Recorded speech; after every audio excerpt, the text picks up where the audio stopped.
Ivor Happen and the Christmas Question. It hit Ivor Happen in the middle of class, the solution to the question he endlessly asked of his parents, teachers, uncles, aunts, that he set out in letters sometimes whispered to plants. Is he real? The big man with bottomless gifts who sleds through the skies rollicking and swift and belly-fully laughs in a snazzy red fit, but was revered, it appeared, chiefly by kids, which was a thought as fishy and unhappy as Ivor could possibly have, poor chappie. So he thought no more thoughts, and got to it, snappy, a solution splendiferously tricky and trappy. He would snare the old fella, outwit him somehow, and as much as he loved him show the whole town that Claus was a person as solid as ground, as real as grass, as likely as clouds. He read up, as far as little chaps can, on spying and hunting, some organised gangs, and started to scheme and plot and plan a ruse that would sure apprehend the man. He thought long as tinsel about how to do it, mulled hearths with tripwires, minced pies with glue bits, yet none of it seemed quite right for pursuing after all things so fiddly could prove his undoing. But that's when he thought of a present for Santa, 'cause whoever tries to enchant the enchanter? Something real wowzer, a gifting bonanza, and nothing's as bonanza as a big Christmas hamper. But that hamper could also contain something else, none other than our Ivor Happen himself, ready with Polaroid, dressed as an elf. One click, then all doubts once for all could be shelved. He saved up his pennies for 6 months or more, and took all his savings to the charity store, where he bought a cheap chest and a festive lot more, marzipan, eggnog, sweet treats galore. Then he filled that chest up and fashioned a bow out of glitter and paper and cuttings of clothes, and left a wee gap, through which he supposed he could peer out unseen in homespun elf clothes. For months he had plotted, so couldn't believe that now at long last it was Christmas Eve, though he stood for a second beside the pine tree, doubting a moment if he should proceed.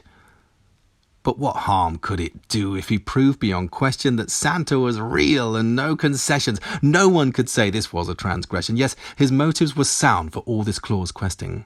He wrote out a label to Santa with love, then stuck it with sticky with track-covering gloves, and yawning ostentatiously muttered to Mum, "Christmas tomorrow, I'll be up with the sun." In bed he waited till the house grew still, parents retired and festive goodwill softening the town to sleep, until little Ivor crept creaturely from under the quilt.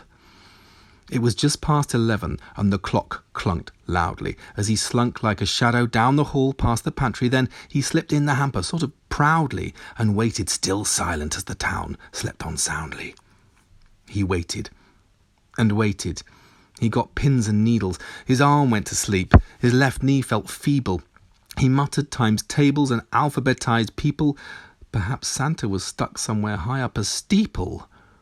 Or maybe he didn't exist at all, was a figment, imagining a story so tall no one could admit it, not any more. In the box Ivor Happen felt suddenly small and silly, dressed in curly-toed slippers, huddled up hopeful and quiet as critters for nothing. In fact, he felt sort of bitter, and that moment decided to live life a quitter.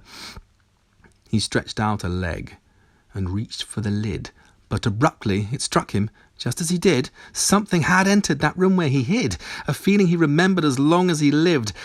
There was a big swoosh from somewhere beyond, and somehow a breeze blew and the notes of the song Jingle Bells rumbled on the old clock gong. A bright light shone for a mo, then was gone. Ivor stretched upwards, nudging out slow. Peered out shaky, saw only shadow, though that shadow really was fully grown, shaped like a mountain or a megalith stone, and that mountain was heaving, strongly browed, with a face framed by cumulus looking down, and eyes that sparkled like lightning in clouds, above a vast chest like a great eider down. "What have we here?" it asked wryly, deep, a voice that would outmaneuver sleep, and laughed a line so broad and steep like rippling ravines as he started to speak. Ivor was speechless, stuttered a nothing, could not fathom, standing there blushing, that this was the chap he was after. His stuffing was not clean out by events we're discussing. Then he thought it. "Camera!" And he squirted round, fumbled in darkness down on the ground for a Polaroid camera that could not be found, while the shadow, it vanished as swiftly as sound.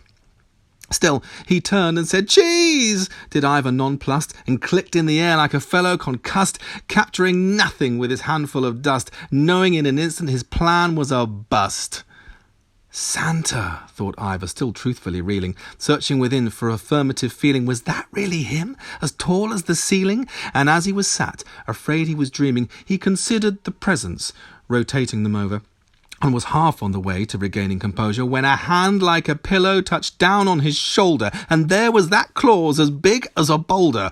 "My boy," he said with a glad bass boom that ruffled the cards and rippled the room, "what can it be that's so vital to you that you're up to no good at 1:45?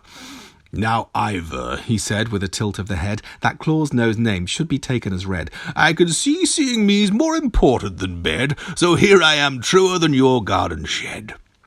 But, dearest, there's also so much to be said for maybes and mystery, for magical threads that can't quite be sewn up, just relished instead. Merry Christmas, my lad, I must to my sled!" And voom! Little Ivor was back in his bed, feeling quite mirthful, though scratching his head, not terribly sure if what Claus had just said was a good thing, a true thing, or something he'd read, half remembered in dreaming or heard on a show. If what happened did happen, he just couldn't know. And there, all along, was the camera stowed, right plumb on the bedside, peaceful as snow. The clock gonged 3, and Ivor lay low, and gazed sleepy now at the frosty window. And as he was cozying from head down to toes, on the breeze, yes, surely, he heard, "Ho, ho! Ho, ho!"